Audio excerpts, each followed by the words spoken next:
Tommy Blake's sneakers squeaked against the polished floor of the Galactic Linguistic Institute as he walked toward the massive council chamber. His backpack felt heavy on his 12-year-old shoulders, stuffed with notebooks, data pads, and 3 years of research that nobody believed in. His mom had told him this morning to stand tall and speak clearly, but right now all Tommy wanted to do was turn around and run back to their small apartment on Earth.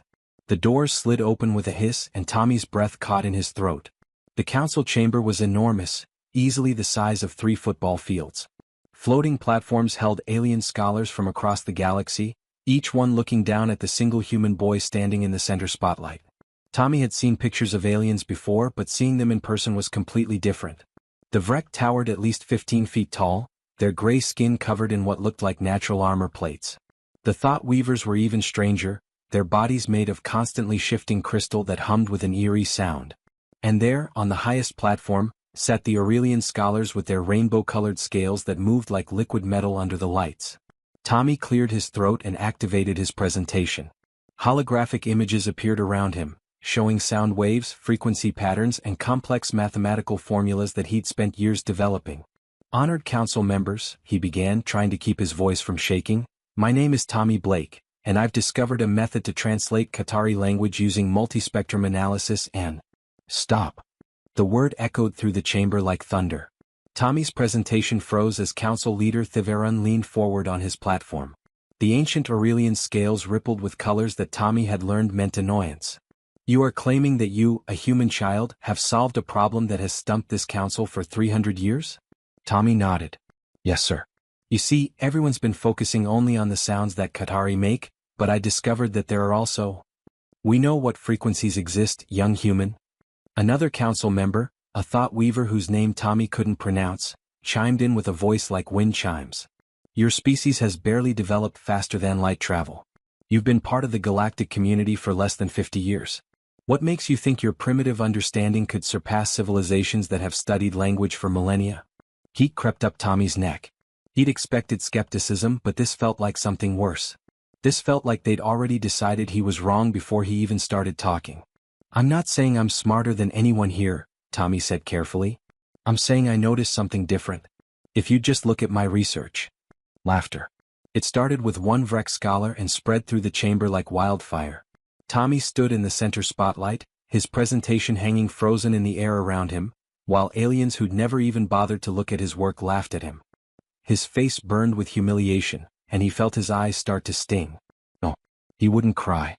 Not here. Not in front of them. Theveron raised one clawed hand, and the laughter stopped immediately. "The Qatari are the most linguistically advanced species in known space. Their language operates on levels that require sensory organs your species simply does not possess. Humans have limited hearing range, limited visual spectrum, and frankly limited mental capacity for truly complex communication." His scales shifted to a dark purple that Tommy recognized as contempt. "You cannot smell radio waves, young human. You cannot hear colors. And you certainly cannot decode a language that exists in dimensions your primitive brain cannot even perceive." "But I built tools," Tommy tried again. "Tools built on flawed assumptions." Theveron cut him off.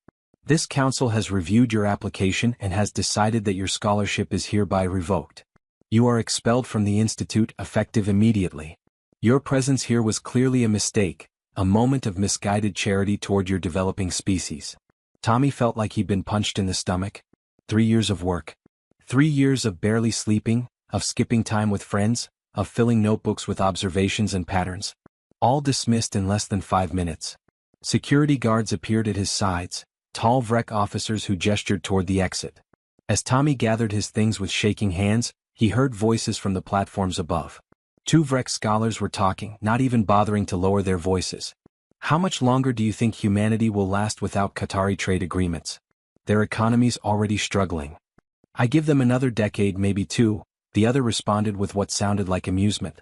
"The Qatari won't even meet with human diplomats anymore. Poor little Earth, trying so hard to play with the big civilizations." Tommy walked out of the council chamber with his head down, following the security guards through corridors that seemed to stretch on forever. Other aliens passed by, some curious, most indifferent. A group of young Thought Weaver students actually pointed at him and whispered to each other. Tommy clutched his backpack tighter and kept walking. The guards left him at the public observation deck, A massive room with floor-to-ceiling windows that looked out into space. The station, Babel 7, orbited a beautiful blue giant star, and dozens of ships came and went from the docking bays. Tommy slumped against the window, pressing his forehead against the cool glass. Out there, among the merchant vessels and transport ships, he could see one that was different from all the others. The Qatari ship was huge, easily 3 times the size of the human cargo vessels nearby. Its hull was a deep bronze color, covered in patterns that seemed to shift when you looked at them. Tommy had studied everything he could find about the Qatari, watching every available video recording, analyzing every snippet of their language that existed in public databases. They looked like massive tigers that walked on 2 legs, with fur that came in every color imaginable and eyes that glowed in the dark. 9 feet tall on average, with strength that could bend steel and senses that put every other species to shame. And Tommy had figured out how to understand them. He knew he had. The patterns were there in his research, clear as day. But nobody would even look at it. Nobody would give him a chance. They really did a number on you, didn't they? Tommy jumped, spinning around to find a woman standing a few feet away. She was human, probably in her 40s, wearing the formal uniform of Earth's diplomatic corps. Her badge identified her as Ambassador Rebecca Hayes, Earth's representative to Babel 7. Tommy had seen her in the back of the council chamber, but she'd left before the worst of the humiliation. "I'm sorry," Tommy muttered, wiping at his eyes quickly. "I'll get out of your way. Don't apologize." Rebecca walked over to stand beside him, looking out at the Qatari ship. "I watched your whole presentation. Or what little they let you present before shutting you down." Tommy said nothing. What was there to say? He'd failed. Earth needed those Qatari trade routes desperately, and he just made humanity look even more stupid to the galactic community.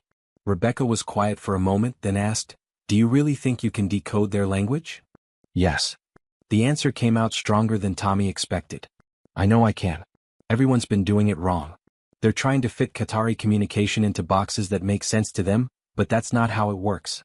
The Qatari don't just talk with sound. They use frequencies below what most species can hear, and above what they can hear too. And their body language isn't random, it's part of the grammar. And their eyes, the way their pupils change, that's punctuation and emotional context. It's all one complete system, and nobody's looking at the whole thing at once." Rebecca studied him carefully. Tommy could see her thinking, weighing something in her mind. Finally she said, "I'm going to tell you something that's classified, so you can't repeat this to anyone. Earth's economy is in serious trouble. Without access to Qatari trade routes, our cargo ships take twice as long to reach the outer colonies. Food prices are up 30%. Medical supplies are being rationed. The Qatari control the fastest routes through this sector, and they've made it clear they won't even talk to species they consider linguistically inferior." Tommy felt a weight settle on his chest. He'd known things were bad, but not that bad. "I need someone who can bridge that gap," Rebecca continued. "Someone who can prove to the Qatari that humans are worth their time. Someone who's willing to work harder than they've ever worked in their life for a goal that most people think is impossible." She turned to face him directly. "I'm offering you a chance, Tommy. 3 months, working out of my personal quarters where the council can't interfere. You'll have access to whatever equipment I can get you and my full support. But if you fail, it's not just you who looks foolish. It's all of humanity. Our reputation, our economy, our future. All riding on a 12-year-old kid with a theory." Tommy looked back at the Qatari ship, watching as smaller vessels detached from its docking bay and headed down toward the station.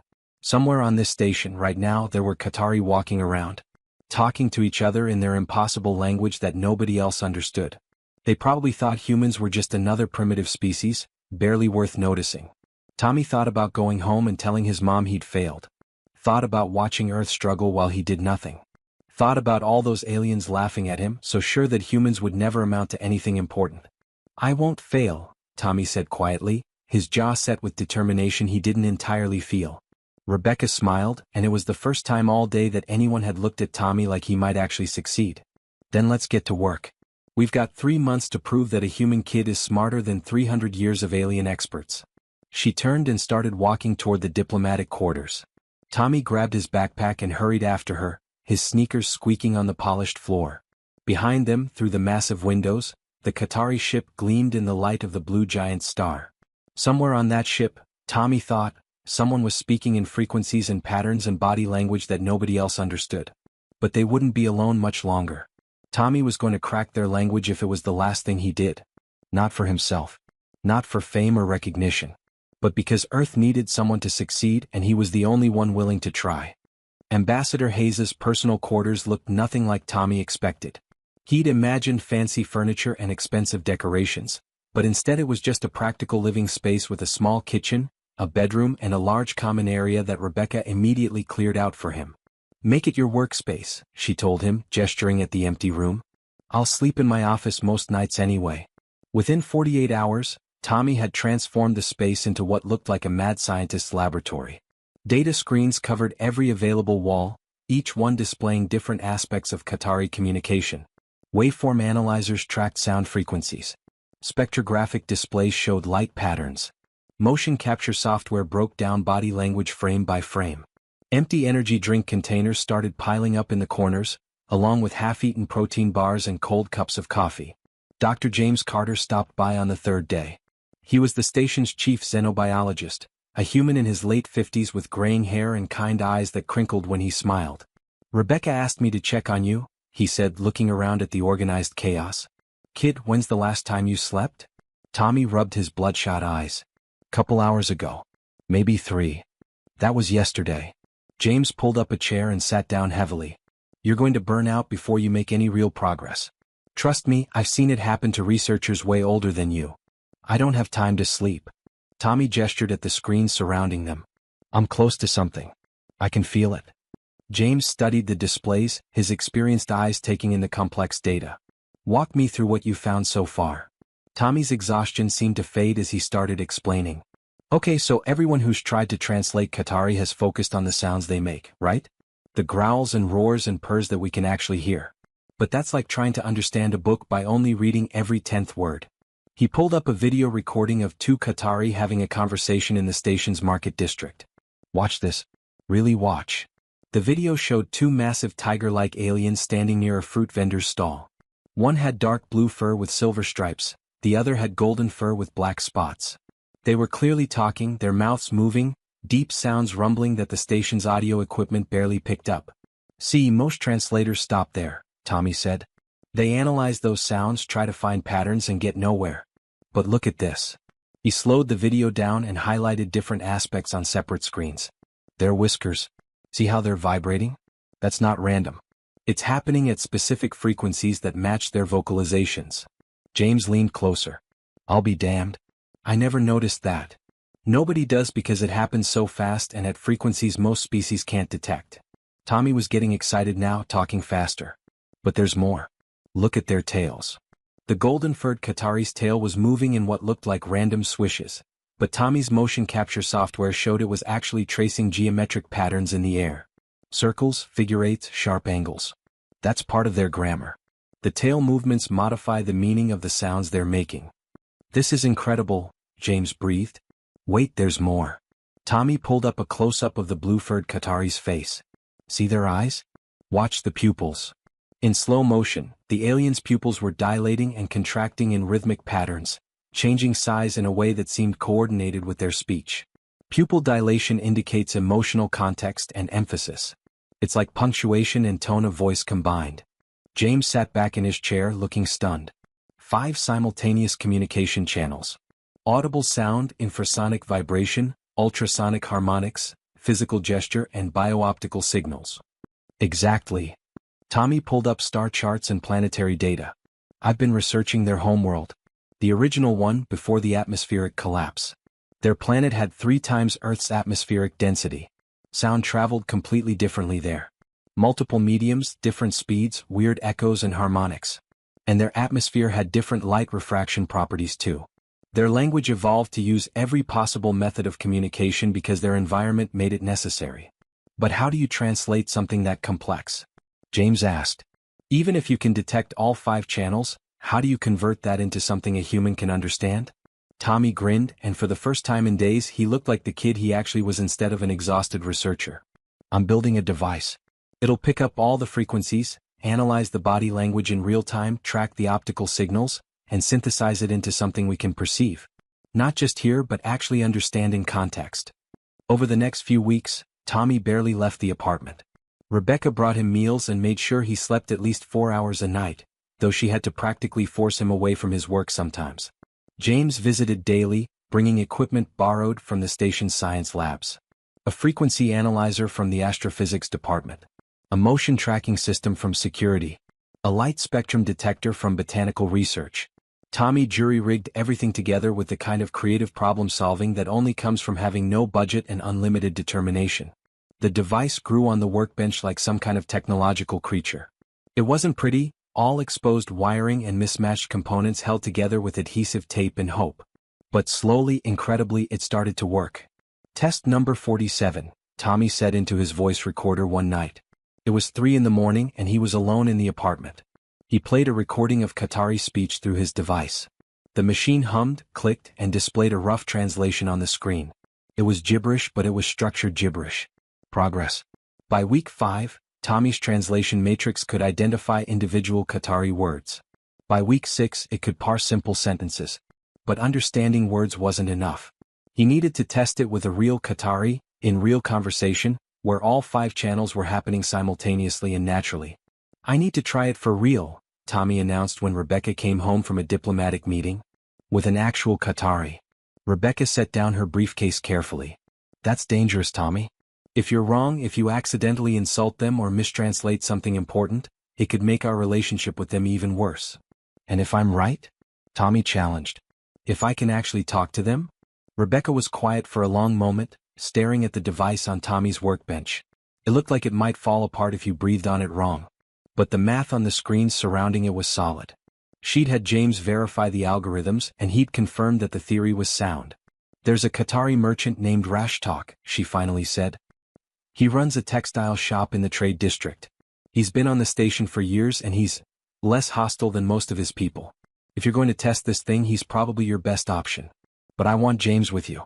And if anything goes wrong, you bail out immediately. Understood. Tommy nodded eagerly, already gathering his equipment. When can we go? Tomorrow morning. Early, before the markets get too crowded. Rebecca caught his arm as he rushed past. Tommy, I need you to understand something. The Qatari aren't just proud of their language. They're protective of it. For 300 years, they've watched other species try and fail to understand them. Some of them think it's funny. Some think it's proof that other species are inferior. And some find it insulting that we keep trying.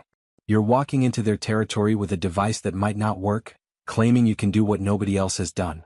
That takes courage, but it also takes humility.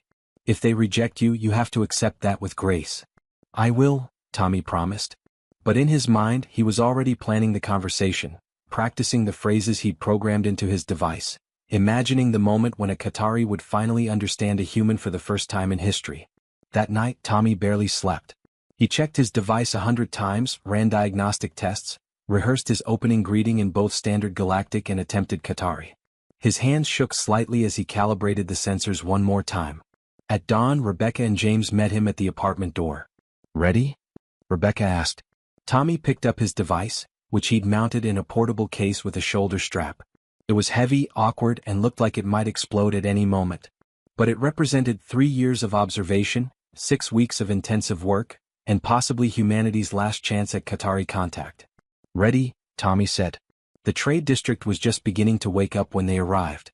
Alien merchants were opening their stalls, setting up displays of goods from 1,000 different worlds. Insectoid scree traders arranged their technological wares. Gelatinous Vermesh merchants floated behind counters filled with exotic chemicals. And there, at the far end of the market, were the Qatari. They were impossible to miss. 9 feet tall, moving with the grace and power of predators. Other species instinctively gave them space, stepping aside as they passed. Their fur caught the artificial lights of the station, colors shifting with each movement. And their eyes, those large glowing eyes, missed nothing. Tommy spotted Rashtok's stall easily. The Qatari merchant was arranging bolts of fabric that seemed to change colors depending on the angle you looked at them. His midnight blue fur rippled with muscle beneath, and his amber eyes were focused on his work. James put a hand on Tommy's shoulder. Last chance to back out, kid. Tommy shook his head. He'd come too far to quit now. He activated his device, feeling it hum to life against his side. The sensors began tracking, analyzing, preparing. Tommy took a deep breath and walked toward the stall, toward the massive alien who'd probably never had a real conversation with a human before. This was it. The moment everything changed, or the moment he failed spectacularly in front of everyone. Tommy stepped up to the stall, and Rashtalk's ears swiveled toward him before the Qatari even looked up. Tommy's heart hammered so hard he was sure Rashtalk could hear it. The massive Qatari merchant straightened up from arranging his fabrics, his 9-foot frame towering over the 12-year-old human. Up close, Rashtalk was even more intimidating than Tommy had imagined. His midnight blue fur seemed to shimmer with an inner light, and his amber eyes were the size of tennis balls. Those eyes fixed on Tommy with an intensity that made the boy want to run. But Tommy didn't run. Instead, he activated his translation device and spoke carefully through it. The machine produced sounds in multiple frequencies simultaneously, well beyond what human ears could detect. Lights flickered on the device's surface, mimicking the bio-optical signals Tommy had studied. And through it all, Tommy spoke his carefully rehearsed greeting. What came out wasn't just words. It was a full-spectrum communication in proper Qatari form. The device said something that roughly translated to "Honored Elder, I seek to learn your true tongue," but it said it with the subsonic respect markers, the ultrasonic formality indicators, and the optical patterns that showed genuine humility. Rashtalk froze completely. His whiskers stopped moving. His tail went rigid. For a terrifying moment, Tommy thought he'd somehow messed it up, that he'd insulted the Qatari merchant and was about to get thrown across the market district. Then Rashtalk's pupils dilated in a pattern Tommy's device read as profound shock. The Qatari's mouth opened slightly, revealing teeth the size of Tommy's fingers. When he spoke, his voice was a deep rumble that made Tommy's bones vibrate. The translation device worked frantically to convert the response. "Impossible," the device translated. "How does a small human speak the beneath sounds and light words?" Tommy's face split into a grin. It worked. His device actually worked. Behind him, he heard Dr. Carter inhale sharply. "Tommy, I think you just made history," James whispered. Tommy's hands shook as he used his device to respond. "I listen with tools to what my ears cannot hear alone. Will you teach me, honored one?" The rumble that came from Rashtalk's chest was so deep that it made the fabrics on his stall vibrate. Other merchants nearby stopped what they were doing and stared. A few Qatari at other stalls turned to look, their ears swiveling toward the commotion. Tommy's device struggled with the translation, but finally displayed the meaning. It was a sound that meant respect, mixed with disbelief, mixed with something that might have been joy. Rashtalk abandoned his stall completely, leaving a confused alien customer holding a bolt of fabric. The massive Qatari leaned down until his face was level with Tommy's. His amber eyes studied every detail of the device, of Tommy's face, of the small human boy who'd just done something impossible. "Come," Rashtalk said in heavily accented Standard Galactic. Then he switched back to full Qatari and Tommy's device translated. "We must speak to the elders. No outsider has spoken true voice in 300 years. You're the first. The very first to hear us correctly." Ambassador Hayes stepped forward quickly. "Rashtalk, I'm Ambassador Rebecca Hayes. This boy is under Earth's diplomatic protection. Before we go anywhere." "He is safe," Rashtalk interrupted, his standard improving as he focused. "Safer than he has ever been. A human who speaks true voice is precious beyond measure. Come, all of you. The matriarch must meet this child." The Qatari quarter of Babel 7 was in a section of the station Tommy had never seen before. The corridors were wider, the ceilings twice as high as in human areas. But what really struck Tommy was the architecture itself. There were platforms at different heights, climbing structures built into the walls, and spaces designed for beings who could leap 10 feet straight up. The lighting pulsed at frequencies that made Tommy's device sensors go crazy. The Qatari were literally communicating through environmental light control. They passed several other Qatari in the corridors. Each one stopped and stared at Tommy's group. Word was apparently spreading fast that a human had spoken true voice. Some of the Qatari looked curious. Others looked skeptical. A few looked almost angry, though Tommy couldn't tell why. Rashtalk led them to a large chamber at the center of the quarter. It was circular, with platforms at various heights around the walls and a raised dais in the middle. Sitting on that dais was the most magnificent Qatari Tommy had ever seen. Her fur was pure silver, marked with scars that spoke of a long life. Her eyes were deep green, and when she looked at Tommy, he felt like she could see right through him to his very soul. "Matriarch Saravash," Rashtalk announced formally, bowing low. "I bring before you a human child who speaks true voice." Saravash rose from her seated position with fluid grace that seemed impossible for someone her size. She moved down from the dais, circling Tommy slowly while the boy forced himself to stand still. Every instinct screamed at him to run from the massive predator examining him, but he kept his feet planted and his head up. "Your name, small one?" Saravash's voice was like rolling thunder, so deep Tommy felt it in his chest. "Tommy Blake, honored matriarch." Tommy's device translated his words into full-spectrum Qatari. "And you claim to speak our true voice? Not the surface sounds that other species hear, but the full depth of our language." "I'm trying to learn, honored matriarch," Tommy said honestly. "My device helps me hear what human ears cannot. I know I'm not perfect at it yet, but I'm willing to work hard to understand." Saravash's whiskers vibrated in a pattern Tommy was learning meant approval. She looked at the device mounted on Tommy's shoulder, studying it with keen intelligence. "Clever. Primitive but clever. You built this yourself?" "Yes, ma'am. With borrowed equipment and help from Dr. Carter." Tommy gestured to James, who was trying to look professional while clearly being terrified. "Your kind has tried to speak with us for 300 years, Saravash said, returning her attention to Tommy. "Scholars, scientists, linguists from a dozen species. All have failed.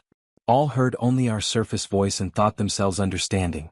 They tried to make our words fit their limited perceptions." She leaned closer. "Tell me, small one, why have you succeeded where they failed?" Tommy thought carefully before answering. "Because they thought they already knew how language worked. They tried to make your words fit what they understood. I didn't do that. I just tried to hear what you were actually saying, even the parts one couldn't naturally perceive. I let your language teach me instead of trying to force it into human patterns." The chamber fell silent. Saravash's eyes seemed to glow brighter as she studied Tommy. Then, slowly, her whiskers vibrated in that approval pattern again. "The humble student hears what the proud master cannot. Very well, Tommy Blake. You say you wish to learn. We shall test whether you have the capacity to truly understand." Over the next few weeks, Tommy's life transformed completely. He spent 12 to 14 hours a day in the Qatari quarter, and every moment was a lesson. Saravash was a demanding teacher. She taught him poetry that required understanding Qatari history, songs about their lost homeworld before the great dying that nearly destroyed their species. She presented philosophical riddles where the answer was encoded in tail gestures and whisker vibrations. She shared emotional concepts that blended all 5 communication channels simultaneously, ideas that had no direct human equivalent. Tommy learned about the solar flare that had destroyed their original atmosphere 3,000 years ago. He learned how billions of Qatari died in a matter of weeks, how the survivors retreated underground into complete darkness. And he learned how, in that darkness, they evolved their complex language as a way to maintain their civilization when normal sight was useless. "We speak as we do because we had to," Saravash explained one day. They were in her private chamber, and she was teaching Tommy the proper way to express grief in Qatari. "In the deep places beneath the dead world, we could not rely on sight alone. We needed every sense, every method of communication. Our language is not complex to be difficult. It is complex because it kept us alive." Tommy's device translated his response. "On Earth we have a saying. Necessity is the mother of invention. You invented a new way to be Qatari when your world tried to destroy you." Saravash's eyes glowed with approval. "Yes, exactly yes. You understand." But not everyone was happy about Tommy's progress. Lieutenant David Brooks, the station's human security chief, reported to Ambassador Hayes regularly. "The kid's spending almost all his time in the Qatari quarter. Some of the other diplomats are getting nervous." The Vrek ambassador filed a complaint.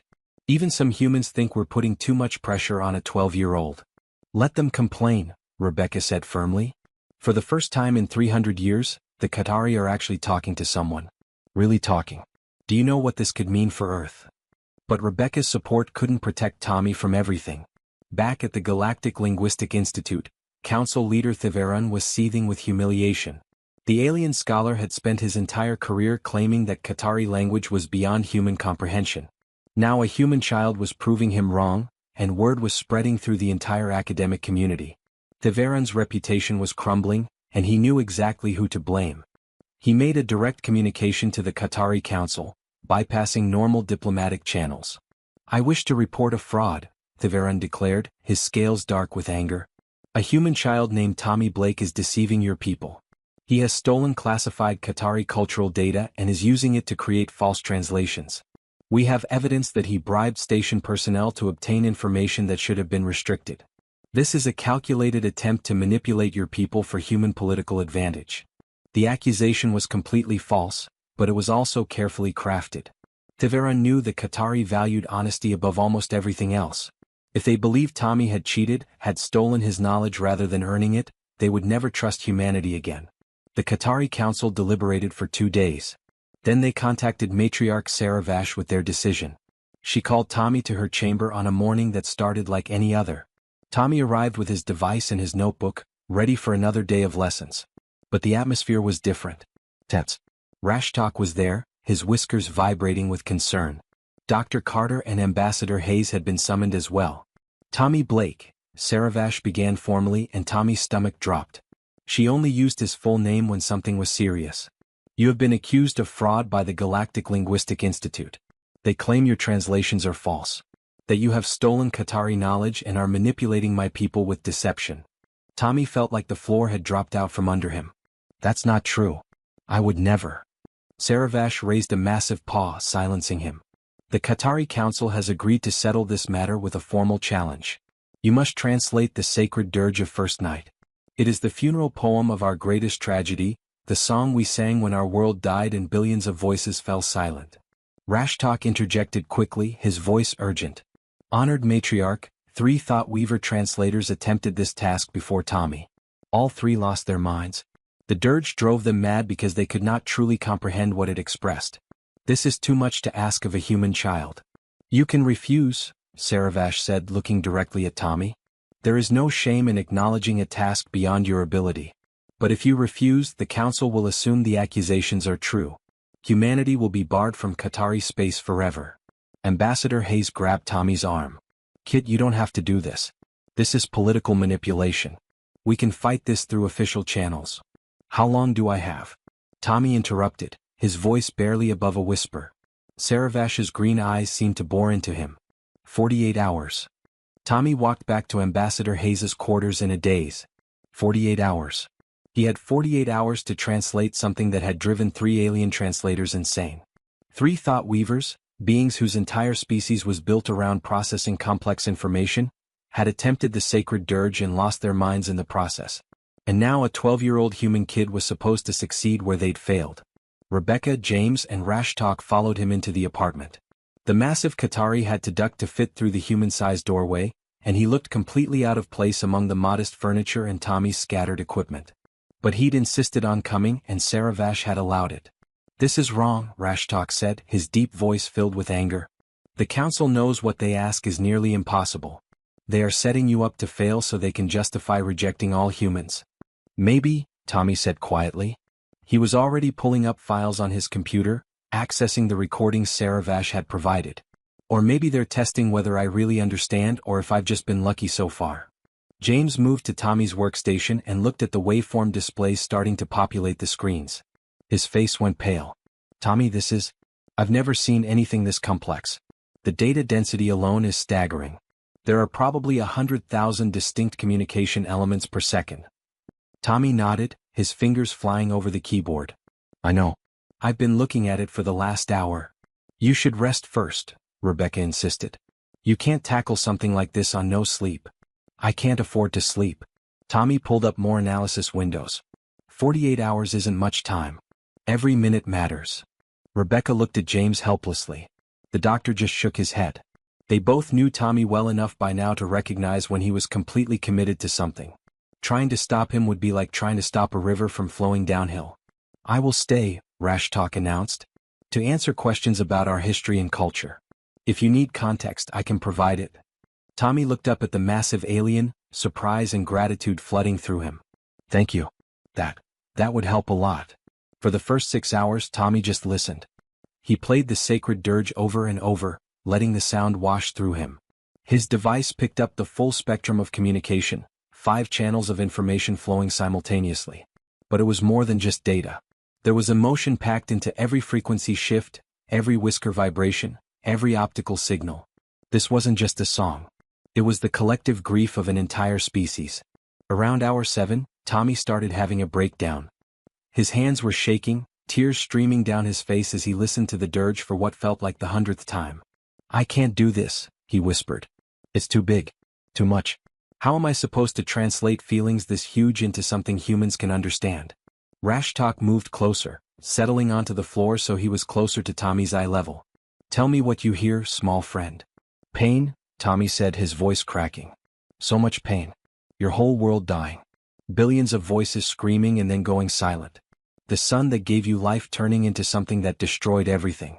And then darkness. Complete, absolute darkness underground where the survivors hid.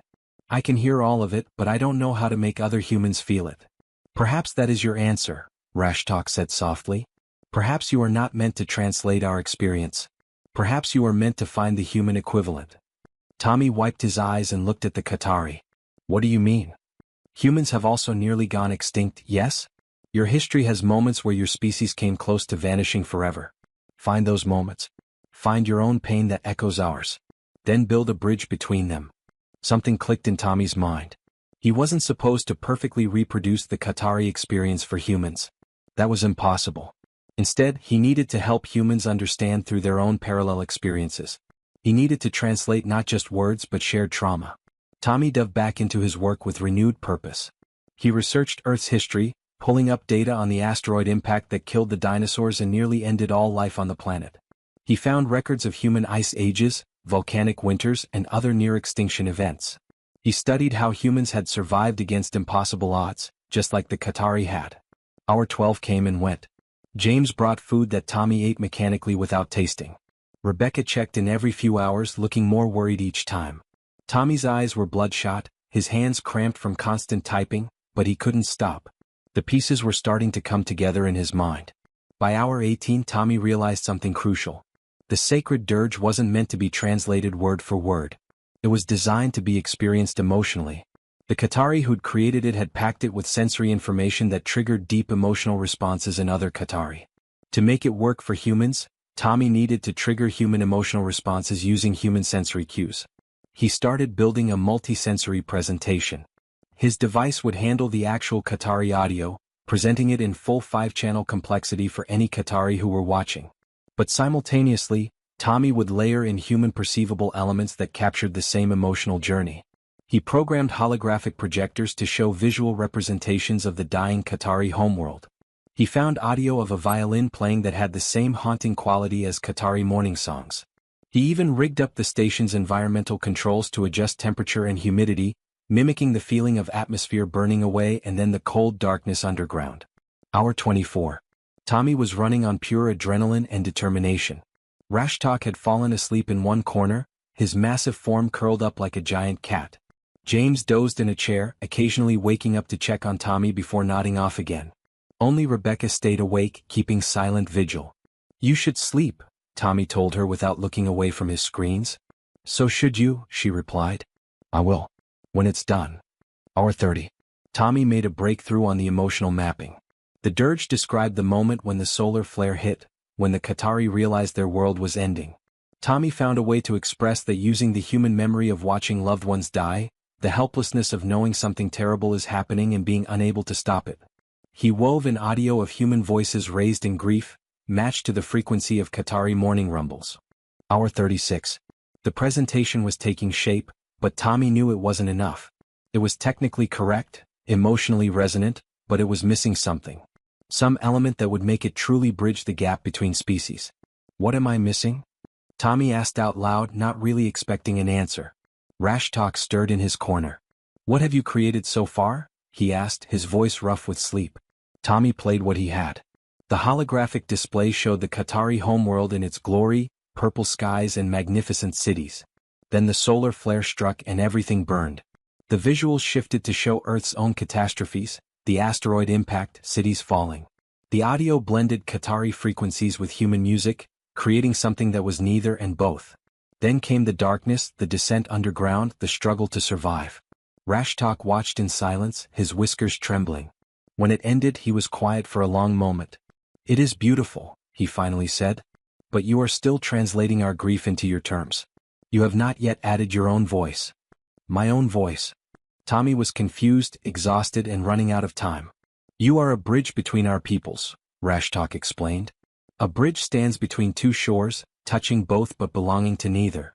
Your translation should not be purely Qatari or purely human. It should be Tommy Blake, the small human who heard us when no one else could. Add yourself to it. Let us see through your eyes why you think we deserve to be understood. Hour 40. Tommy made his final additions to the translation. He added his own narration, speaking directly to the audience about what he'd learned from the Qatari. He talked about how loneliness feels the same whether you're human or Qatari. How the determination to survive matters more than what species you belong to. How understanding someone else's pain doesn't mean you've experienced it yourself, but it does mean you recognize them as worthy of compassion. He wove in footage from his own journey, the humiliation at the Linguistic Institute, his first successful communication with Rashtok, his lessons with Matriarch Saravash. He showed his failures and his successes, his fear and his hope. He made himself vulnerable in a way that was terrifying but necessary. Hour 45. Tommy ran the complete presentation one last time. The holographic images, the layered audio, the environmental controls, his own narration, all of it flowing together into something that was more than just a translation. It was a conversation between species, conducted through the medium of shared grief and shared hope. "It's ready," Tommy whispered. His voice was hoarse, his eyes could barely focus, but it was done. James woke up and looked at the clock. "You've got 3 hours until the presentation. You need to sleep." "Can't," Tommy said. "Need to check it again. Make sure everything works. What if the holographic projectors fail? What if the audio sync is off? What if?" Rebecca put her hands on Tommy's shoulders, forcing him to look at her. "Tommy, you've done everything you can. It's brilliant. Now you need to rest for 2 hours so you don't collapse during the actual presentation." Tommy wanted to argue, but his body was shutting down whether he liked it or not. Rebecca guided him to the couch, and he was asleep before his head hit the pillow. When he woke up 90 minutes later, his whole body ached and his mind felt fuzzy. But there was no more time.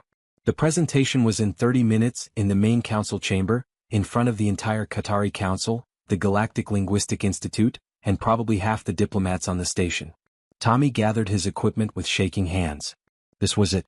Everything he'd worked for over the past 3 years, all compressed into the next hour.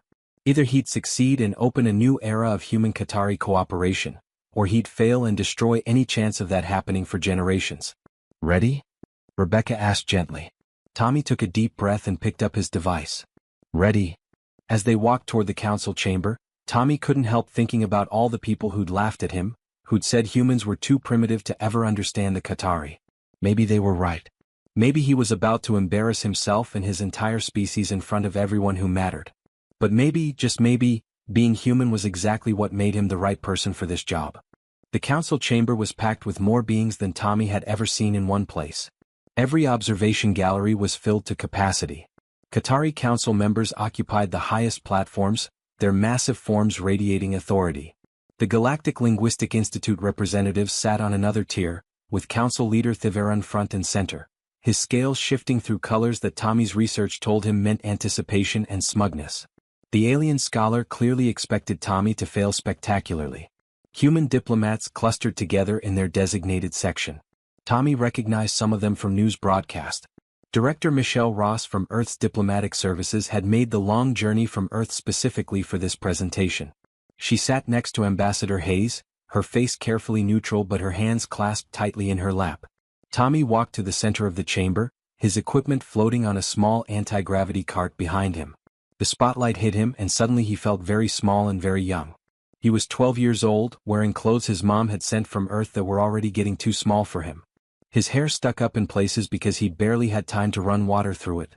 And he was about to present something to the most important beings in this sector of the galaxy. His hands trembled as he set up his equipment. The holographic projectors. The audio systems. The environmental control interface. Everything had to be perfect. One technical failure and his message would be lost. Matriarch Saravash rose from her seat, her silver fur gleaming under the lights. "Tommy Blake, human child, you stand accused of fraud and deception. The Galactic Linguistic Institute claims you have stolen Qatari knowledge to create false translations for political gain. To answer these charges, you have been challenged to translate the sacred dirge of First Night. Are you prepared?" Tommy's voice came out smaller than he wanted. "Yes, honored matriarch." "Then proceed." Tommy activated his systems. The chamber lights dimmed. For a moment, there was only silence and darkness. Then Tommy's voice came through the speakers, steady despite his nervousness. "Honored council members, distinguished guests. I want to start by being completely honest with you. I cannot perfectly translate the sacred dirge. A human cannot experience what the Qatari experienced. Our senses are different. Our history is different. Our way of understanding the world is different. Murmurs rippled through the audience. Theveron's scales flashed with triumph.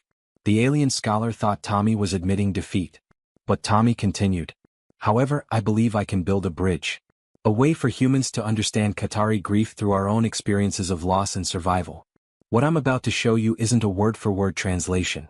Something more. It's a conversation between two species who've both faced extinction and refused to surrender. The holographic display activated. The center of the chamber filled with an image of the Qatari homeworld as it had been 3,000 years ago. Purple skies stretched above magnificent cities built into mountainsides. Millions of Qatari moved through their daily lives beneath twin suns.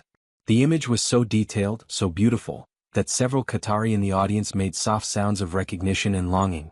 Then Tommy's device began playing the actual sacred dirge in full 5-channel Qatari communication. The subsonic vibrations rumbled through the floor.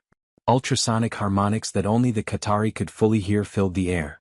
The holographic Qatari in the display moved with proper body language, their whiskers and tails communicating in the traditional way. But simultaneously, Tommy added his human interpretation. A violin began to play, its notes haunting and mournful. The melody wove through the Qatari frequencies, not replacing them but harmonizing with them.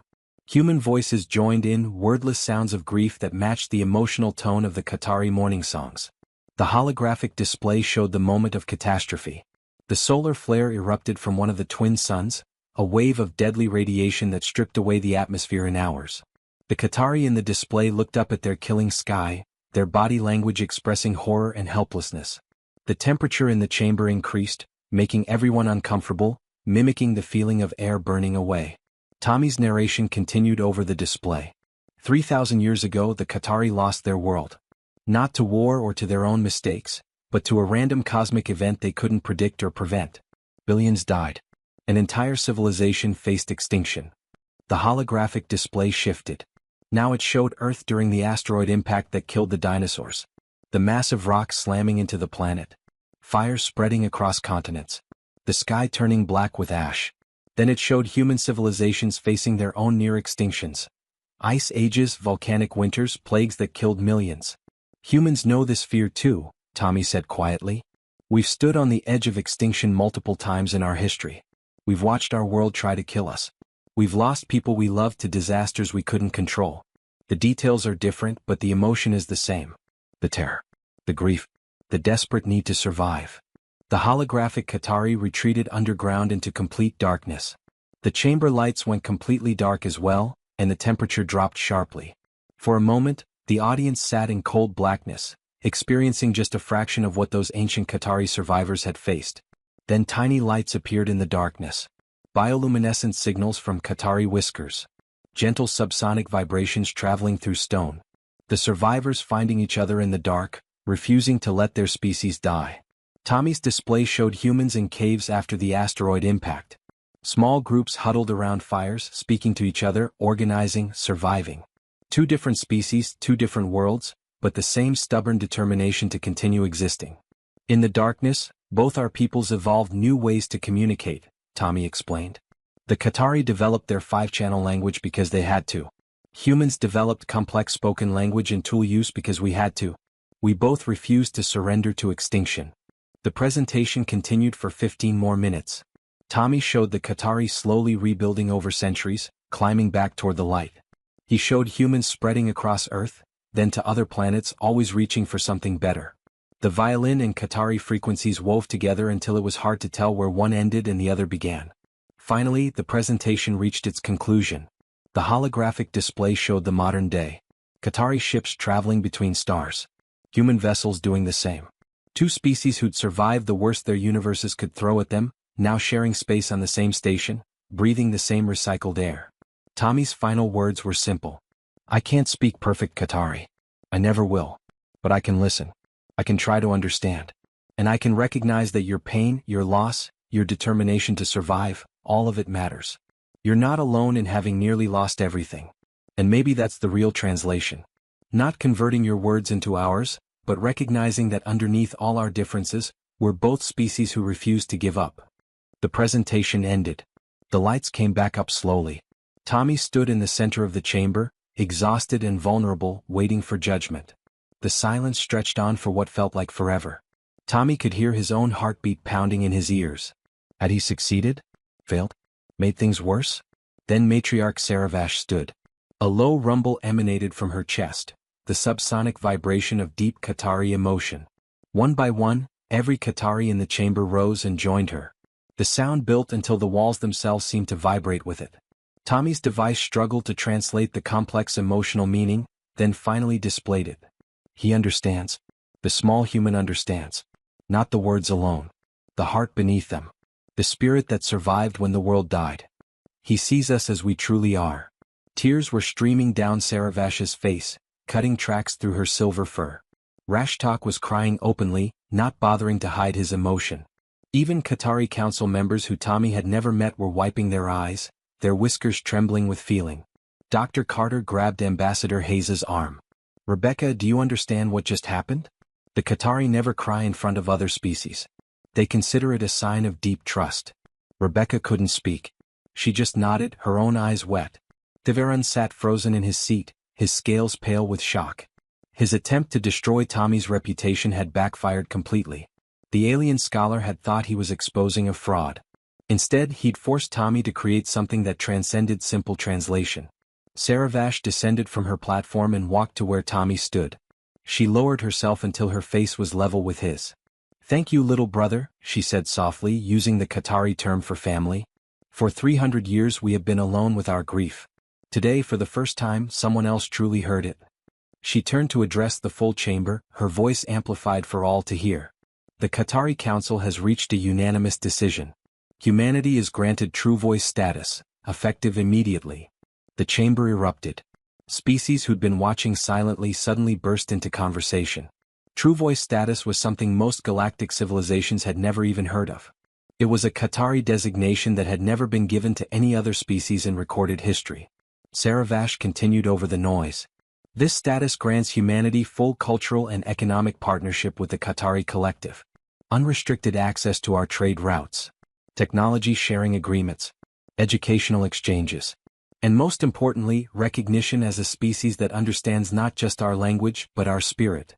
Director Michelle Ross stood up, her professional composure cracking. "Matriarch Saravash, on behalf of Earth and all humanity, we are honored beyond words." "The honor is ours," Saravash replied. "For you have given us something we thought we would never have. A species who looks at our history and says, 'We understand, we have been there too, you are not alone.'" Over the following weeks, the galaxy watched in amazement as humanity and the Qatari established unprecedented cooperation. Qatari medical technology began revolutionizing human healthcare. Their agricultural techniques helped solve food shortages on colony worlds. Engineering advances improved human space travel efficiency by 40%. The Galactic Linguistic Institute was completely restructured. Thivaran was removed from his position after his sabotage attempt was exposed. Dr. James Carter was appointed deputy director, and new policies emphasized listening over assuming. Tommy Blake, at 13 years old, became the youngest director in the institute's history.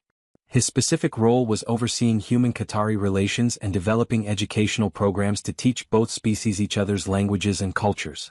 But perhaps the most meaningful change happened quietly, away from official announcements and political ceremonies. Young humans began learning Qatari language and culture. Katie Wilson from Luna Colony became Tommy's first student at age 10. Then came Bobby Taylor from Mars Station at 12. Then Melissa Rodriguez from Earth at 11, followed by dozens more.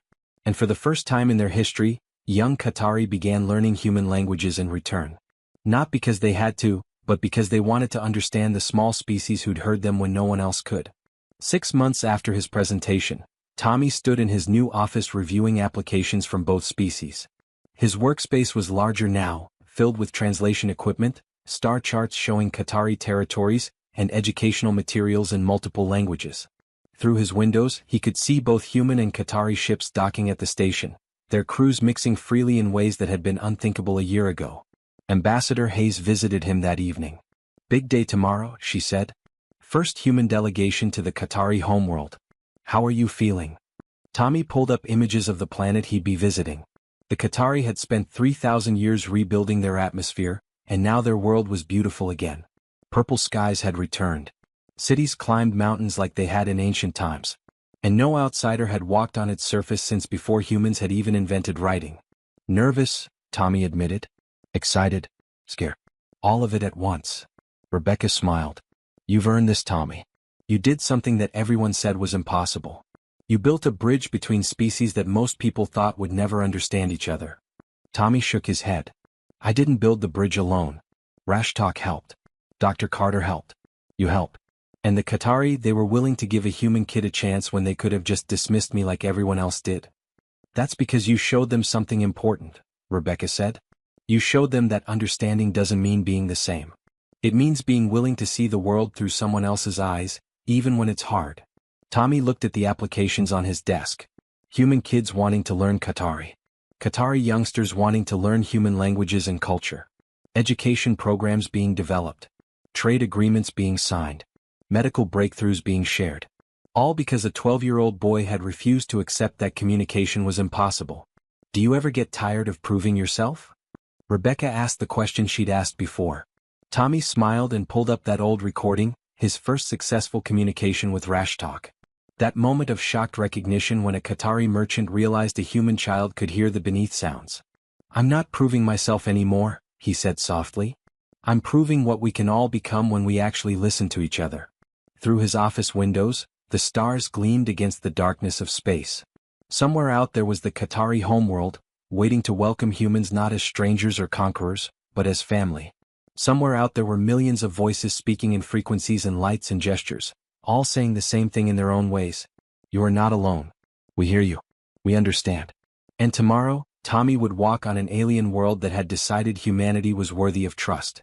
Not because humans were perfect or powerful or more advanced than anyone else, but because one human boy had been humble enough to listen, brave enough to try, and honest enough to admit his limitations while reaching beyond them anyway. The translation device on his desk hummed softly, ready for tomorrow's conversations.